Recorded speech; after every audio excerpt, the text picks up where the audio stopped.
kā amatpersona, ja tā drīkst tevi apsaukāt? Es domāju, ka tie nav beidzami izteikumi no potenciālā kandidāta, jo kandidāts jau arī tikai jūlijā apstiprinās oficiāli abas partijas. Ne to vien vēl dzirdēsim. Jā, ir ļoti labi, ka vismaz no vadošajām amatpersonām Eiropā ir strikta reakcija uz to, tīpaši no ģenerālsekretārs, nemaz nesagaidīt neko savādāk.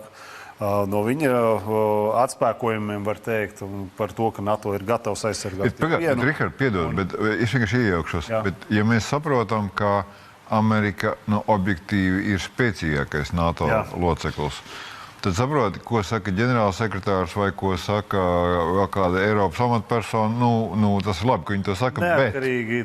Trumps nav Latvijas prezidents, Trumps nav Vācijas. Tomēr mums iedzīvotāji paļaujas uz mūsu pašu ietvarām un līderiem, kuri ir ievēlēti. Un ja viņi nespēja atspēkot šādu retoriku, tad mēs esam bēdu ielējā.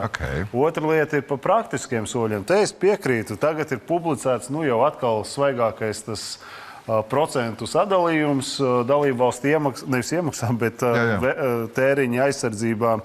11 valstis. No 16. gada atminamies, ka Trumps Velsas samitā diezgan skaļi izpildījās. Viņš pat teica, ka pat 4% nesniegs, viņš viss stāsties ar. Tas mobilizēja. Varbūt vairāk arī tās, kas ir tiešām frontes valstis, mazāk varbūt tās turīgākās Eiropas valstis īstenībā. Mēs redzam, arī Vācija ir kritiskāk arī ar Šolcu, ar viņa Zeitenwende, kuri jau tagad, kurš slinkais man tāks nav pažambājis mutē, un paneļa diskusija Zeitenwende un kā tas visu mainīs. 100 miljardi kā nav, tā nav aizsardzības budžetā.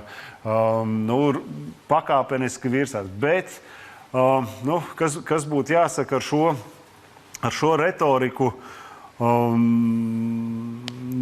Tā ASV iekšpolitika, man tā liekas, vairāk rezonē, kas ir no svara, kur man tā liekas, tagad viesojoties Ziemeļu un Baltijas valstu ārlietu komisiju vadītājiem, viena paradoxāla situācija nonāca, ka mēs tikāmies ar kongresa pārstāvjiem. Mēs netikāmies tikai tiem, kuriem mēs piekrītam. Šogad? Pagājušo nedēļu. Pagājušo nedēļu. Un mēs īstenībā pat vairāk vērsāmies pie tiem, kas ir tie Trumpa atbalstītāji. MAGA, Brīvības kokas, tādi, kur tās sarunas bija interesantas. Un kas notika? Viena tāda aksioma, kas iznāca no tā visa ārā, bija tas, ka viņi visi mēs atbalstam Ukrainu. Bet saprotiet, mums ir iekšpolitikas problēmas, robeža, nodrāstā lente jau īstenībā, kas jau kaut pusgadu iet. Bet sajūta vienu citu faktoru – bailes no Trumpa. Bailes no arī republikāņiem, bailes no Trumpa ievēlēšanas, bailes publiski pateikt īstenībā, ko viņš reāli domā, jo tad viņš piepieši būs ārpus šī burbuļa, un ir jau bijuši virkne gadījumi, kur republikāņu kongresa pārstāvi tiek vajāti sadzīvē. Par viņu, izteikumiem, kas nav Trumpam glaimojoši vai nonāk pretrunā. Tā ir baigi lielā dilema. Bet pats paradoxālākais šajā visā bija, ka viņi ko saka? Viņi saka, jums ir jābrauc un jārunā vairāk ar mūsu iedzīvotājiem. Nē, mēs sēžam, mēs to darām un darīsim, bet gadījumā tas nav jūsu darbs. Es gribēju teikt, jūsu darbs to darīt. Andi,